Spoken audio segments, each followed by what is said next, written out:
Tem certos lugares que parecem ter um peso diferente, né?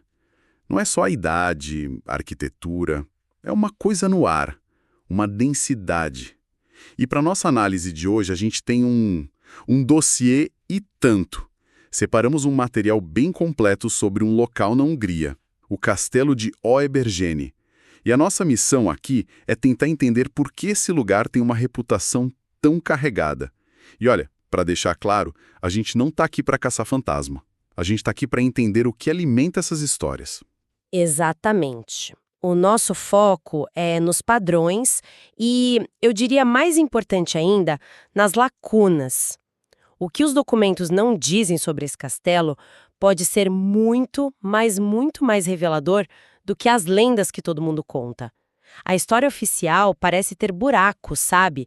E é nesses buracos que as coisas mais interessantes costumam se esconder.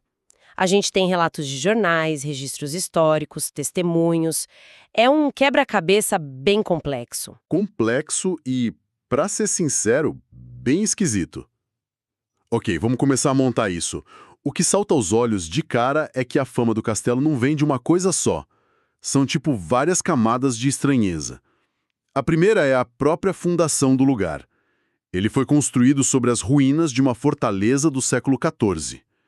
E essa fortaleza era um posto de defesa para outro castelo maior. Ou seja, antes de ser um lar de nobres, era um lugar de violência, de propósito militar. A própria terra ali já tem uma história de conflito. O que já prepara o terreno literalmente.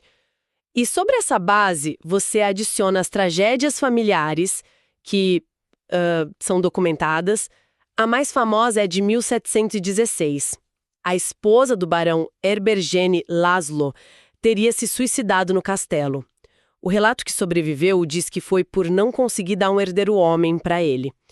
Uma história terrivelmente triste que marca o lugar com um trauma muito pessoal. E não para por aí.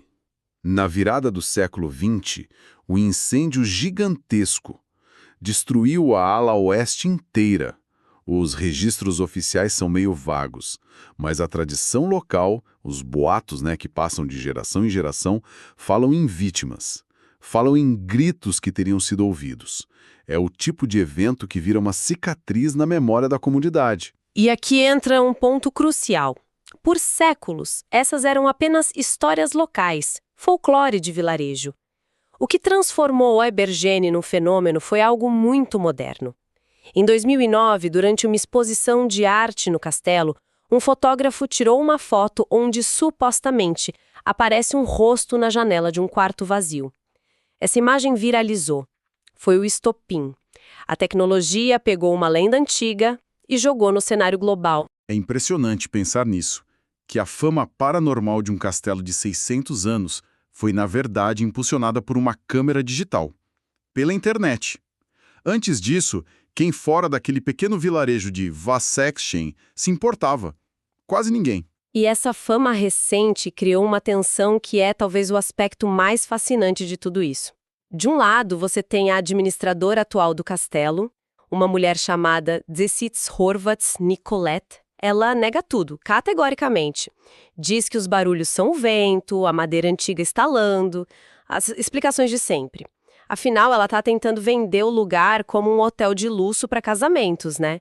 Uma reputação de mal-assombrado não ajuda nos negócios. Claro, faz todo sentido do ponto de vista comercial. Mas, do outro lado, você tem o zelador, o homem que vive e respira aquele lugar todos os dias. E o comportamento dele, descrito por jornalistas que o visitaram, é o oposto da negação. Ele é evasivo, estranho. Quando pediram para ver uma porta que levaria a supostos túneis subterrâneos, ele se recusou. Disse que era desnecessário porque a passagem estava emparedada e mudou de assunto na hora. O que levanta a pergunta: emparedada por quem? E por quê? A existência de pelo menos um túnel que ligava o castelo antigo ao novo é confirmada por fontes históricas. Mas o acesso a ele hoje é um mistério. O comportamento do zelador não é de alguém que acha que fantasmas são bobagem, sabe? É o comportamento de alguém que não quer que algo seja encontrado. E esse algo pode ser bem mais concreto que um fantasma. Exato. Então, resumindo o cenário, temos uma base histórica violenta, tragédias pessoais, um gatilho digital que amplifica o folclore e, hoje, uma batalha de narrativas. A negação oficial contra o segredo guardado a 7 chaves por quem conhece os cantos escuros do prédio. É um ambiente perfeito para qualquer tipo de anomalia, seja ela qual for. E para entender a fundo, vale a pena visualizar o local. Estamos falando de um vilarejo minúsculo, Vasexien, a uns 13 quilômetros de uma cidade maior, no oeste da Hungria. O castelo fica isolado, numa propriedade de 3 hectares, cercado por um parque, um riacho. Uma das fontes o descreve como um lugar longe dos ruídos da civilização. Esse isolamento é parte fundamental da identidade dele. E o nome, Oi Ebergene, significa literalmente Velho Ebergene. Isso porque existe um castelo novo na mesma propriedade construído depois. É uma ironia que hoje seja um hotel para casamentos. Imagina a cena. É uma festa, celebração, tudo iluminado, enquanto nos corredores escuros e nos porões emparedados existe todo esse peso histórico. Essa dualidade é o que torna o lugar tão magnético. E para entender como essa dualidade foi construída, a linha do tempo é essencial. Tudo começa lá no século XIV, com a fortaleza militar. No século XVI, ela é reconstruída já com um ar mais de residência. O grande glamour vem no século XVIII, né? Na era da Imperatriz Maria Teresa. A família Ebergene, que dá nome ao local, o transforma num palácio barroco. É quando constroem o famoso Salão Nobre, que dizem ser um dos mais bonitos da região. É a Era de Ouro do castelo. Mas é no meio dessa era de ouro que acontece a primeira grande tragédia, o suicídio da baronesa em 1716. Depois, o tempo passa e vem o incêndio na virada para o século XX, que destrói toda uma ala. E aí chegamos num período que é um verdadeiro buraco negro na história do castelo, a era pós-Segunda Guerra Mundial. Sim, essa parte é crucial. Com a ascensão do comunismo na Hungria, o castelo é nacionalizado, saqueado e vira um mero armazém de uma cooperativa agrícola. São décadas de abandono, de deterioração, e é um período sobre o qual quase não se encontra registros detalhados. O que aconteceu dentro daquelas paredes enquanto o lugar apodrecia, ninguém parece saber, ou querer contar. É um silêncio muito, muito significativo. A primeira tentativa de ressurreição só acontece em 1986. O castelo estava tão atmosférico e em ruínas que foi usado como set de filmagem para um filme húngaro chamado Psiché. Era um drama de época com toques de fantasia, o que provavelmente ajudou a cimentar essa aura de mistério ao redor do lugar na cultura popular húngara. Foi só depois do filme que ele passou por uma grande restauração e virou um hotel. E aí o salto para 2009. A foto, a internet e a explosão da fama paranormal. O que nos leva aos dias de hoje, com o castelo de novo reformado, posando de hotel de luxo, enquanto a gerência tenta desesperadamente apagar o incêndio sem trocadilhos da sua reputação online. Essa cronologia de glória, tragédia, abandono e reinvenção é a chave de tudo. Exato. Cada uma dessas fases deixou uma camada de história e de energia, por assim dizer, e é nessas camadas que os relatos de anomalia se encaixam. E que relatos! É aqui que a coisa fica de arrepiar. As fontes compilam uma variedade enorme de experiências. Na parte visual, além das fotos com supostos rostos, falam de um fantasma agachado visto num dos quartos e de sombras que se movem sozinhas muito rápido pelos corredores. Nos relatos auditivos, o clássico. Passos em andares vazios, sussurros que parecem vir do nada, gritos durante a noite e batidas fortes em portas e paredes. Como se alguém quisesse sair. Mas os relatos cinéticos, de movimento físico, são os que mais me intrigam. Falam de portas de vai-vem na cozinha que se abrem e fecham sozinhas, de um cadeado numa porta que balança sem parar, sem corrente de ar, e o mais inacreditável de todos, o relato de uma equipe de jornalistas do portal húngaro Ripost. E aqui vale um parêntese. O Ripost é conhecido na Hungria por ser um veículo mais sensacionalista, um tablet. Então a gente tem que ler o relato deles com o pé atrás. Mas, ainda assim, o que eles descrevem é muito específico. E muito bizarro. Eles afirmam que, enquanto estavam na entrada do castelo, Uma tesoura simplesmente caiu do nada e atingiu o pescoço de um dos repórteres. Felizmente não machucou seriamente. Eles olharam para cima, para os parapeitos das janelas, mas o zelador garantiu que não havia ninguém no prédio. De onde veio a tesoura? Esse é o tipo de história que desafia qualquer explicação fácil.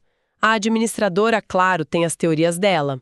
Correntes de ar para as portas, a madeira antiga para os barulhos. Para as fotos, ela usa o argumento da pareidolia, que é a tendência do nosso cérebro de encontrar padrões, como rostos, em formas aleatórias. E, cientificamente, ela está coberta de razão. São hipóteses perfeitamente válidas. Válidas, mas que não explicam uma tesoura voadora. E principalmente não explicam a postura do zelador. A reação dele é, para mim, a maior anomalia de todas. A recusa em mostrar a porta dos túneis, o nervosismo, a mudança de assunto. Ele não parece ter medo de um fantasma. Ele parece ter medo de algo que está fisicamente lá, trancado. Precisamente. E isso nos leva a uma hipótese mais complexa. Talvez a verdadeira assombração do castelo de Oibergen não seja sobrenatural. Talvez a anomalia seja a própria reação humana aos segredos do lugar. A negação ferrenha gerente versus a evasão do zelador são dois lados da mesma moeda. Ambos estão tentando controlar a narrativa. Talvez para proteger algo. As histórias de fantasmas podem ser uma cortina de fumaça, intencional ou não, para um segredo muito mais terreno e, quem sabe, mais perigoso. Um segredo ligado aos túneis, talvez. Ao que aconteceu no período comunista, quando o castelo era um armazém esquecido pelo mundo. É a grande questão. E isso se conecta com o padrão mais estranho de todos: o silêncio. Porque, com 600 anos de história, com um suicídio no século XVIII e um incêndio terrível no século XX, por que as histórias de fantasmas só ganharam força depois de uma foto em 2009? Onde estavam os relatos durante o século XIX?